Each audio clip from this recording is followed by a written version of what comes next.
Hey everyone, welcome to Marketing for Designers podcast. I'm your host, Masha Coyne, a messaging strategist and a copywriter for the interior design industry. I've been marketing for what feels like forever in my past career at some of the biggest global firms like KPMG and Deloitte. Today, I write website copy for designers using my signature voice of customer framework. If you're a designer looking to up your marketing game and attract premium clients, this podcast is for you. Each week on the show, we're going to be talking all things marketing, from branding to messaging to social media, SEO, and so much more, so you can have all the tools you need to grow your business and attract your dream clients. Welcome back to another episode of Marketing for Designers podcast. I am super excited about today's topic. Not only it is closely related to what I do for a living, which is website copywriting for interior designers, but it's also an absolute essential knowledge that any and every interior designer business should know about. And that is, how do you get more traffic to your website? Because a lot of us find ourselves in this situation where we invest in a brand new website, we invest in website design, we invest in professional copywriting, brand photography, project photography, all the things that you need as part of maybe it's a rebrand that you're going through. The website goes live with your brand new visual identity and brand new messaging. And then what? What happens next? We sit and patiently wait, hoping that magically leads will flow. And sometimes they do, but often they don't.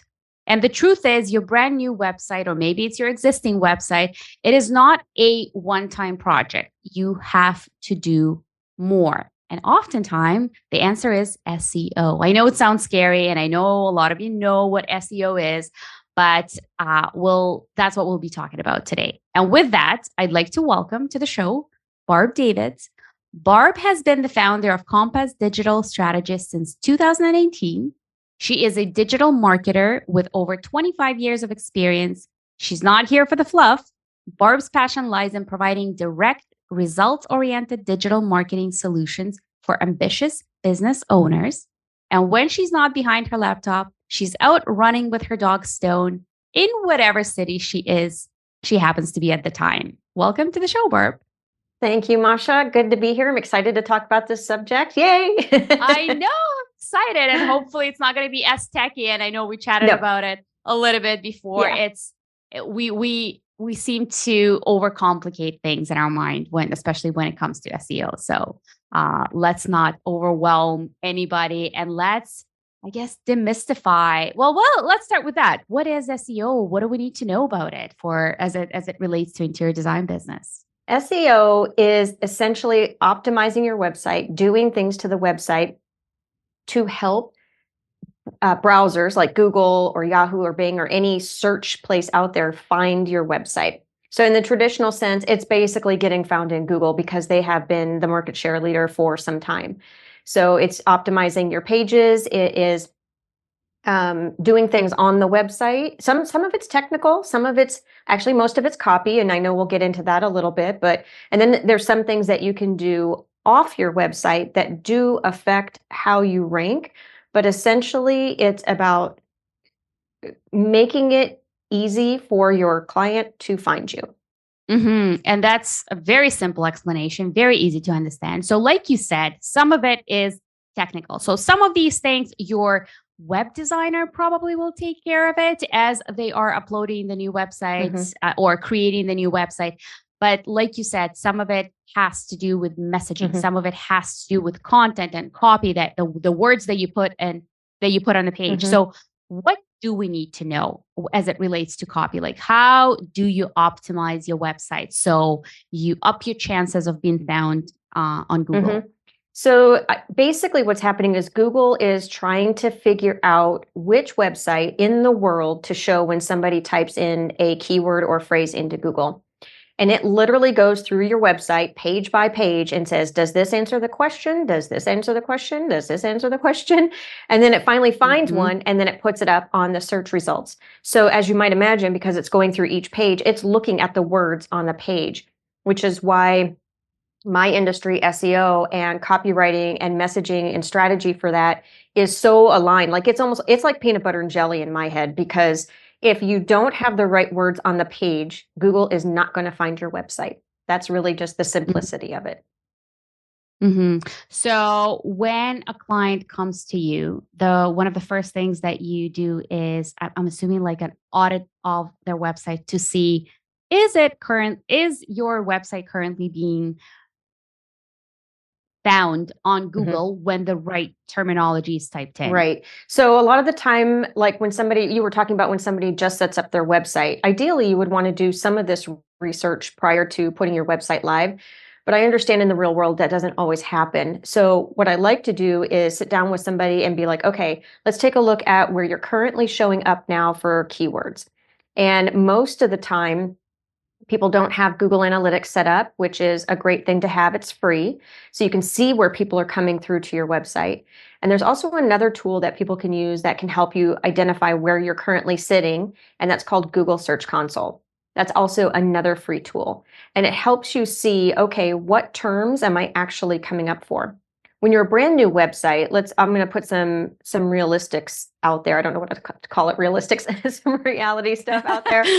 It will take a while to get found by Google, generally speaking. So your best bet is to start blogging as soon as possible and do it as like maybe at least once a month. I mean, I want to be realistic about it too. Like we can't be writing blog posts every single week, but having one at least every month really helps Google find your website, because just putting it up there and waiting doesn't help Google to put you in front of other competitors who are blogging, basically.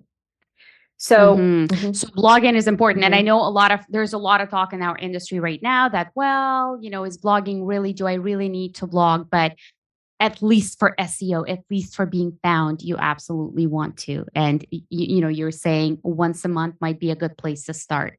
Yep. Yeah, I think that's kind of realistic. And so you sit down and you figure out like where you're being searched for now, if you have any. And then what you can do is sometimes if you have some of the data, you can see some of the keywords that you're being found for.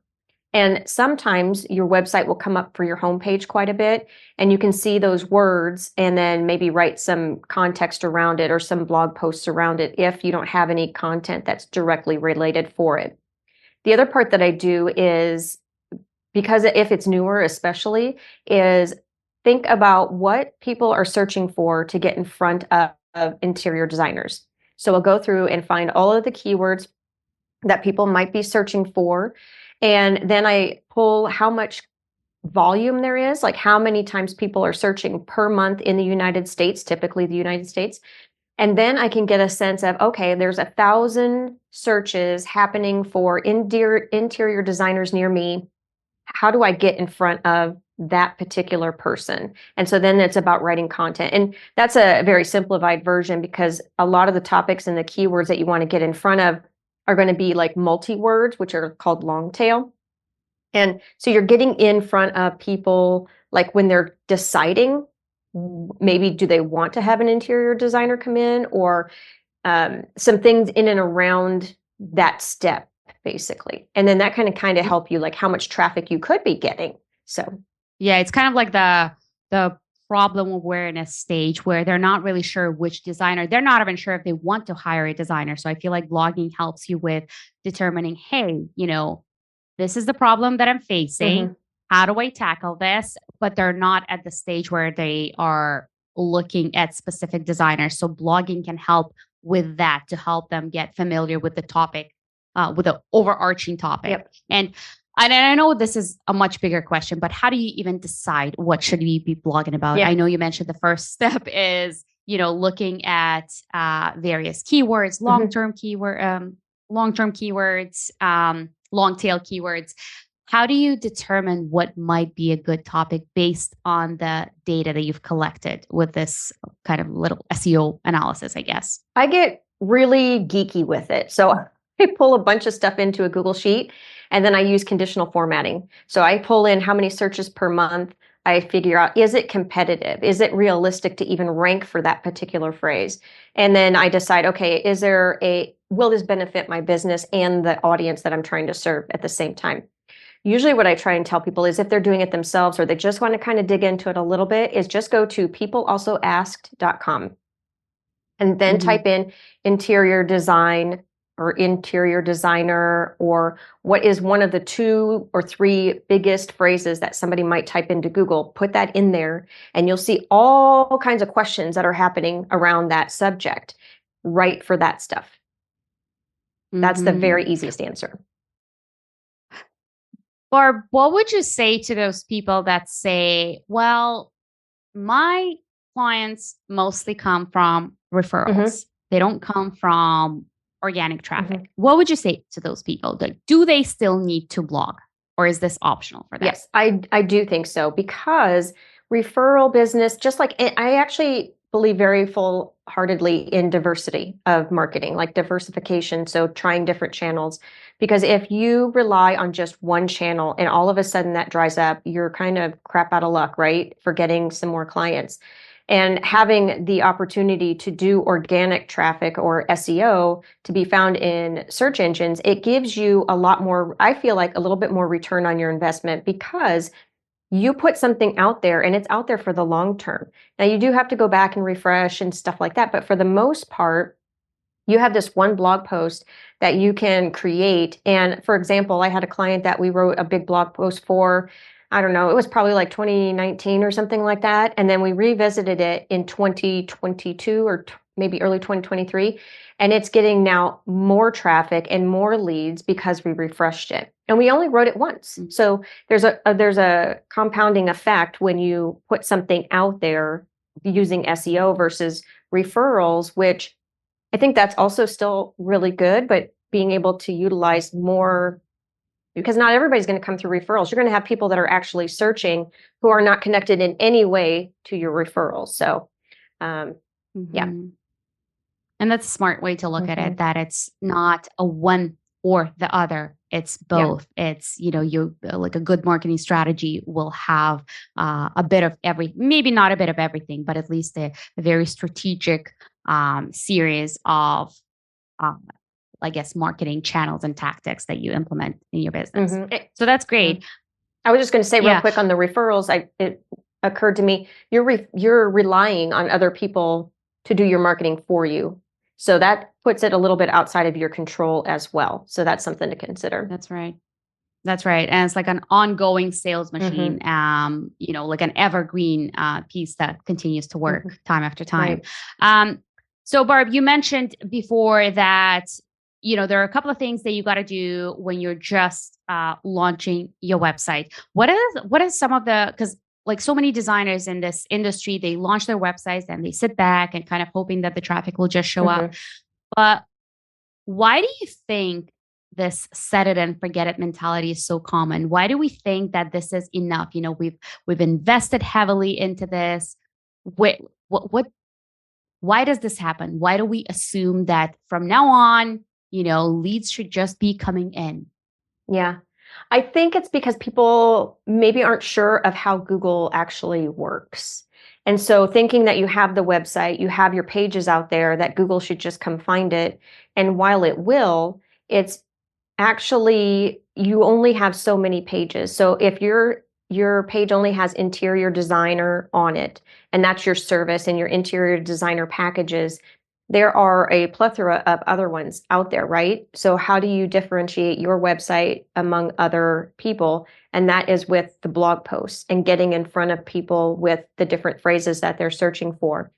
And I think that, I'm not sure if that, I always struggle to articulate this one, but like if you just put it out there, Google doesn't really know the full context. I mean, it knows you're an interior designer, but it doesn't really know how you're helping people. And so the more content that you can put out there and the more blog posts that you have, the more information that Google has to be like, oh, this person really knows their stuff and they've helped these people and they know all of this information. Let's serve up this website over this person who doesn't have a blog post, for example. So it's almost like, even though you're doing your own thing, you're almost competing with other people to show up in Google. And you are. And I absolutely love this explanation. It's almost like we're comparing, let's say, like a 5-page website where, this interior designer has home, services, portfolio, like, your typical 5-pack. And then this other designer has the exact same website. Obviously, the copy is different. But if this other designer has expertise in XYZ, whatever that topic is, like, and we're not just talking about like 5 shades of white or gray or whatever, but we're talking about, really in-depth answers on the things that people care about, that website has more chances to show up in Google results when people search for something related to that content. That's right. Because a lot of the time, too, this kind of slowly goes into places that you can't really control as much, but that Google does take into account, such as backlinks from other websites. So if you have blog posts and other people and you distribute it, there's a whole content strategy too that goes with SEO. I think they really go hand in hand, but you're creating this content to share out amongst your audience on different channels. And that can be seen by Google on top of if somebody like, let's say a PR person or somebody in the industry is writing a piece about this particular topic and they find your post, then that gets linked back from another website, which is like a check mark or a vote for your website in Google's eyes saying, oh, this person has some credibility, like they were referenced by New York Times or whatever. And that makes a difference for Google as well to say, oh, these people have some credibility, people can trust them. So that really helps out a lot too. And it just makes it simpler, I think, for marketing because you have all the content to share on your socials, wherever you think your audience is showing up. I like that. Can you tell me, in your view, what does you mentioned content strategy, and I feel like a lot of us struggle with that. A lot of us are just maybe a lot of designers that are listening, maybe just posting here and there, but they don't have like an overarching content strategy that ties all of their efforts together and has like this single goal. Like, what is that goal? What does a good content strategy look like? Maybe just an example of that. It is understanding your audience first and foremost. So, like, where do they hang out? And I'm not saying you need to know what kind of car they drive. I don't believe in that, like that kind of demographic stuff. I don't think that really helps unless you're getting super, super detailed in your content, which I don't think is necessarily like you're not going to go create a commercial or an ad for what kind of car they drive because it matches the interior of their bedroom. Like those two just don't match really. I could see, car places and bigger brands do that because there's a lot more mass involved. But for us, I feel like just understanding where they hang out and what their pain points are, like what are their challenges, that's like the first key to it. Because if you know their challenges, you can be like, hey, I can help you with this challenge, but not straight out, like being empathetic and saying, okay, here's a topic I can write on. And then once you understand that, you can be like, okay, where are they expressing this? So I'll just use Instagram as an example. Then I would put out on Instagram and identify the channels that I want to be on a regular basis. Then I take that content and put it there. And then I take and identify, okay, what are my resources like? Can I write it myself? Do I need to hire out? And then how do I distribute that and redistribute that on a regular basis? So if you have a blog post, for example, as a strategy, you're going to do one blog post a month. You're going to target these people around these topics, and you're going to hire out for the copywriter because we don't have enough time to do the copy ourselves. We're busy, decorating and stuff. Then we have the blog article created. It's published, and then we take that and snip it into 4 sections. And then you have 4 weeks of content for Instagram. And then even inside of that, you could do 1 carousel, 1 reel. So then you have 2 pieces per week for 4 weeks. And then you move on to the next topic. So that's essentially a content strategy. Oh, I love that. I love that because you're not just creating this one single blog, but you're creating multiple pieces of content just out of a single piece that you've created. And that's what it's all about, because you don't want to reinvent the wheel. You don't want to, do too many things. You've created this one, what should we call it? Like a core piece. And then you break it down into different snippets and use it across different channels that you've identified are where your audience hangs out. Right. Exactly. I love it.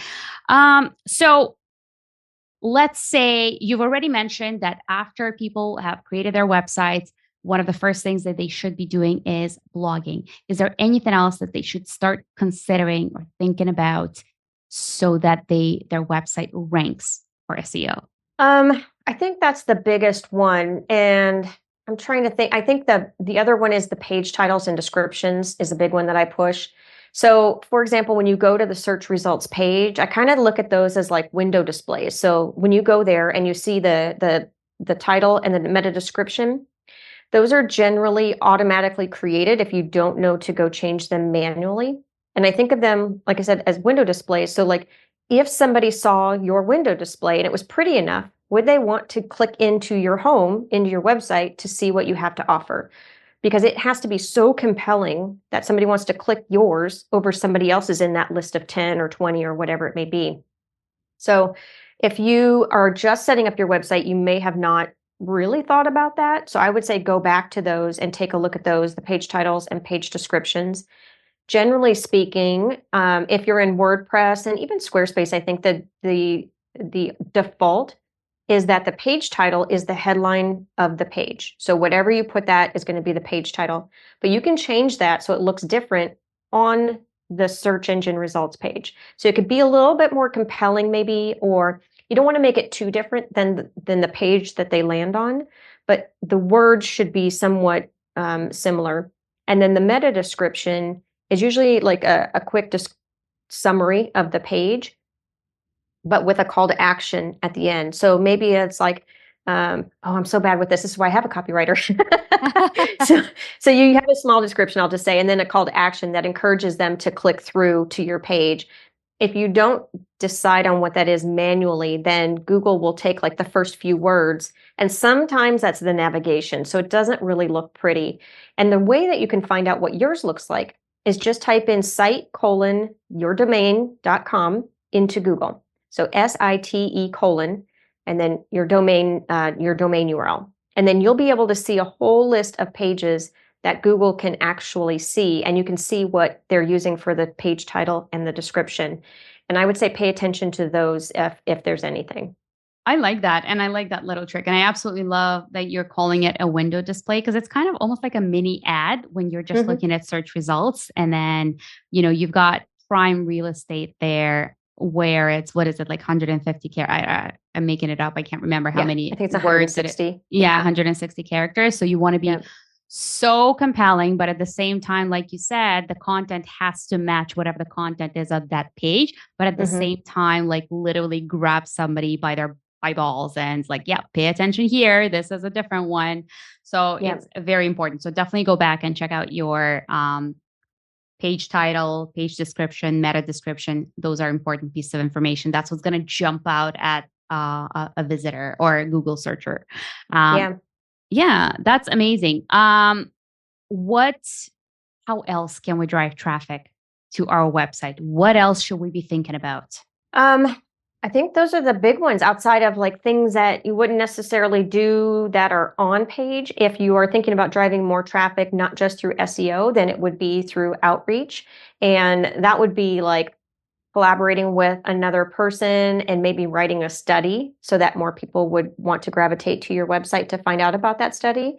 So there's some tactics that you can do around content marketing that would drive people in. Podcasting is another one, right? I wouldn't say direct mail necessarily. I think that one sort of depends. I do think that there is a place for direct mail, especially when it comes to interior designers, and it depends obviously on budget, but you can put out a really nice postcard that really catches the eye around what something could look like, and then have a QR code that somebody could scan, and then they would come to your website. And I think this one goes into trying to find, well, who do I mail, right? Because I think that's sort of coming back a little bit, because it used to be so prevalent, and then it got away because everybody was throwing away direct mail pieces, but it's not been done for so long. I think that's, for some industries, that's a place to experiment with. But as long as it's something different. So like when they get the mailers in their hand, it like looks different. Because there's a lot of places that you can reach out to locally in your area that have these lists that you can purchase, and then you can like say, oh, I want to send out this direct mail piece, and they'll do it all for you, as a matter of fact, too. So that might be another way to drive traffic. That's all the ones I have off the top of my head. That's great. Barb, I'm hoping you would share what does it look like to work with an SEO specialist? Like, what if an interior designer somebody who is interested and they know they need help with SEO and they come to somebody like you, what does that process look like? Well, let me say this. There is so many different agencies and so many different ways to do this. And this is sort of why I've gotten into business, because when I was hiring out for it, when I worked in furniture, we worked a lot with interior designers and just that whole like furniture industry. I actually worked in Las Vegas, so I was near the High Point area, and every year it was really fun to go visit. But that's kind of a side note, yeah. But when I would hire out, it felt really icky to me because they wouldn't explain to me what was happening. So I think one thing is to find out if whoever you want to work with provides what you're looking for. Like have them explain explicitly what they do, how they do it. It's not just about targeting 5 keywords. Like that's not what SEO is. It is a way to do it, but I don't think that's a good long-term solution, because when somebody says they're targeting 5 keywords, unless they can explicitly say what they're doing, a lot of the times what they're doing is just like, oh, they're going to get you on page 1, but they're not really doing it potentially in a way that's sustainable or that is white hat, because there's still a lot of companies out there that use backlinks and some other things that are, they just don't, I just don't know that they're going to last, because there's a big thing going on in the backlink industry still where you can buy them. They're really expensive, but once you buy them, it's not necessarily that they're going to stay there forever. And so when you do outreach to get people to link back to your website in a more ethical way, then it sticks around as a longer term. Like if you get an editorial link from somebody who's writing about the subject or something like that. So I think the thing is to ask them, and to know your goals. Like, do you want just more organic traffic, or do you want to convert the ones that you're getting? That's a whole nother side of SEO, because I feel like it's not just about getting the traffic, but converting them, because otherwise, why are you getting the traffic? So That's right. that's one thing. What I usually do when I work with people is I work in a sort of set up program and then help them along the way. So I build out the plan for SEOing their website, because I do feel like it's a one-time thing, and then you come back to it every once in a while, and then you move into content marketing. So I help people with setting up their SEO, making sure everything's technically sound on the website, what to look for, how to do the keyword research. So they learn it all themselves, and then we move into the content plan and move into the longevity of your quote SEO efforts. So building all that out. And there's other people that do it other ways, but that's it's like almost any industry. I feel like you can find any company doing it any which way for any number of dollars. So I think the question is to just make sure to ask questions. Right. But I like that you mentioned content, and I know it's obvious to us who are working in this area, but to other people who are not aware of SEO, they just, as soon as they hear SEO, it's like, oh, it's technical thing. It's very expensive. It's technical. It's not. I don't even want to go there. But it is important that it has to do with the content, because it's the things that bring value to your audience, and that's how you are going to be found. If the content that you have, of the messaging that you have on your website, actually brings value or answers the questions to the pain points that they do have. Absolutely. So I absolutely love that. But you mentioned something about organic. I'd love to ask your thoughts about organic versus paid traffic or initiatives. Yeah, I think there's a place for paid advertising, but I also feel like it is you can marry it with your SEO. A lot of the times when I work with people, we'll start with SEO and build out the content plan. And while we're waiting for that to work, if there's budget, then we'll do Google ads or Facebook ads or Pinterest ads, or obviously it's going to vary, but you can use ads to sort of kickstart your traffic. And it's not that, I think what happens is people may rely on it a little bit too long. And again, it comes back to the diversifying your marketing strategy. If you start doing your Google ads and then you start seeing, so you can get traffic maybe sooner than later, then you can start weaning off of that once you start getting organic traffic. Or if you find that it is providing a return, which does happen a lot, then you can just keep it going and use that as part of your marketing strategy. And then decide if you want it to be 20% of your leads or 50% of your leads.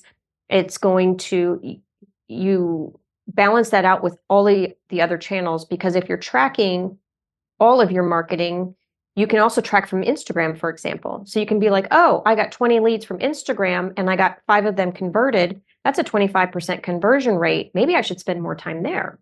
So I think, kind of going off a side note, tracking the marketing is a really big helpful piece when you're taking a look at how to get traffic to your website. Absolutely. And actually, on that note, I do have a question kind of from personal experience. So it's a little bit self-serving, but I have worked with an SEO specialist in the past. And for example, they would send me a report at the end of the work that was done and all the backlinks that they were able to secure and all the things. And it all looks wonderful. It all looks great. I can see the positions changing, the arrows up. It's like, look, we are now on page 1 for this keyword and this and that and the other. But then there's no calls. Yes. So where is that disconnect? Yes, the reports are wonderful. And I've actually done it for my husband's construction business. The reports are wonderful. And, we're painting this beautiful picture. Yeah, there's an uplift in all the important things and KPIs, but there's no phone calls. Right. So where is the disconnect? What's wrong with this picture? Well, I think I'm going to be blunt and just say, I think that the people providing that report do not take into account what happens after the click. So there's like a before the click, which is the search and organic and getting found in Google. And then there's after the click, which means they clicked Google and then they came to your website.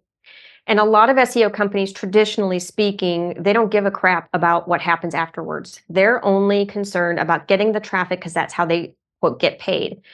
But if you get somebody who's really invested in what they're doing and passionate about what they're doing, they're going to care that you're actually getting a return on your money for the thing that you paid for. I don't know if you can tell, but I'm getting really worked up about this one. I love that. I just felt myself talking really, really fast. So I think the disconnect is not, and sometimes it's just the way that it had been in the past. I do think that it's getting better. And some of the agencies, it depends on their whole business model, right? Like, because I had worked with some companies where they didn't care about after the click and whether or not it was converting. And I'm like, okay, well, why would I continue paying you for the traffic if I'm not getting any calls? And that's where we as business owners need to take a bigger responsibility and hold them accountable and say, show me that this is converting into a lead. And unfortunately, a lot of business owners don't know how to track all that together. And that's where I wish a lot more companies would be like, okay, let's make sure your Google Analytics is set up so that way we can ensure that you're seeing that this is happening from organic, this is happening from Google Ads, this is happening from Instagram. Because there is a way that you can track and monitor that to come through. So for example, one of my clients, we put together, it's a whole geeky Google sheet thing, but we bring out all of their sales and their bookings from their CRM, their customer relationship management system. We bring them in and we marry that with some of our, I guess it's HubSpot and some other forms that we have on the website. We were able to marry that and be like, oh, okay, this person came in through Google search and then they converted and they booked with us. And it even took this long of days. Like, we have all that data and we can be like, okay, so 25% of these people booked. And so, yeah, we do want to keep doing, like, for example, Google Ads. It had a really good return. And while it's a large portion of our budget, and if Google Ads goes away, we're kind of screwed, we do know that we're getting a return right now. So we know we also have to diversify. So I like that, because that data is actually showing you not if the leads are coming through, but what happens then, what happens after the click, and where is the disconnect, and where we need more optimization and all the things. So that's very helpful to know.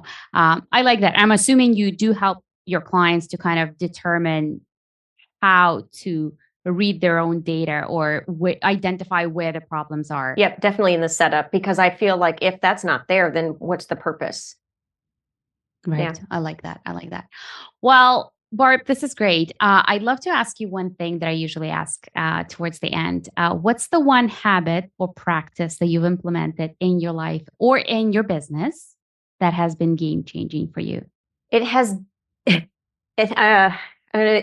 definitely been not to care about what other people think, because in my industry, it has been, there's so many different ways to do what I do. And I imagine that's the same way with interior designers. There's different looks, there's different feels, there's different, methodologies. And I feel like when I first started the business, I was so worried about making sure everything was done right. And I was worried more about this side versus the output side for my customer, for my client. And so once I decided not to care and just trust that I knew what I was doing and trust that I was doing the right thing, it oh my gosh, it's just so much easier to create content. It's so much easier to do everything in my business. It's amazing. And I was letting the fear of being ridiculed or being mocked or being like, that's the wrong way, because SEO people, the industry is very hard sometimes. So once I let go of that, then that really made a difference. So I would encourage everybody to let go of that fear if they have it. Oh, I love that. It's kind of being like relying on your intuition Mhm. and being in tune with what feels right for you. Yes. I like that. That definitely resonates with me. Well, that's awesome. Barb, thank you so much for everything that you shared today. Please share where our listeners can find you, where they can follow you, and just get in touch with you if this is something that they're interested in for their business. The easiest place is compassdigitalstrategies.com. There's even a website marketing starter kit there for you and an SEO planner. Plus, I'm on Instagram. There's no way you can't find me if you type in Barb Davids, I think. Amazing. I will make sure everything is linked in the show notes. And again, thank you so much, Barb. Thank you for having me. I appreciate it. Thank you so much for tuning in to another episode of Marketing for Designers. This is Masha Cohen signing off. See you next week.